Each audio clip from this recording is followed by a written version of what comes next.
যত্ন নিয়ে নিজের সাথে বন্ধুত্ব করুন। কেউ দেখতে না চাইলে আয়নার সামনে দাঁড়িয়ে মন খুলে হাসুন। পছন্দের খাবার, বই, গাছ, ফুল কিনে এনে নিজের মন ভালো করে রাখুন। সময় পেলেই পাহাড়ে নয়তো সাগরে ঘুরে আসুন। আত্মার কাছে ক্ষমা চাইতে শিখুন।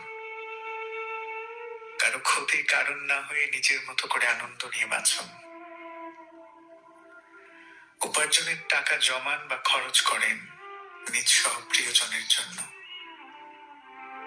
কর্পোরেট জব প্রেফার করেন কিংবা বাদাম বিক্রি করেন, প্রেম করেন বা সিঙ্গেল থাকেন, সংসার করেন অথবা আজীবন বন্ধুদের সাথে আড্ডা দিয়ে কাটিয়ে দেন। ইন্ট্রোভার্ট হয়ে ঘরের কোণে বসে গান শোনেন কিংবা এক্সট্রোভার্ট হয়ে বেছে নিয়েছেন হইচই কোলাহল। সায়েন্স মিউজিয়াম নয়তো বা art festival, does not matter. শুধু লক্ষ্য রাখবেন আপনার হয়ে অন্য কেউ যেন জীবন যাপনের সিদ্ধান্ত না নিতে পারে। আপনার জীবনটা আপনি সিদ্ধান্ত নেন। আপনি কি করবেন? হাঁটবেন না বসে থাকবেন? হাসবেন না অন্যের হাসির কারণ হবেন? বিশ্বাস করেন, সামান্য ঘাস ফুলের মতো একটা জীবন অন্যের মন মতো হতে গিয়ে নিজের মন ভাঙা যাবে না।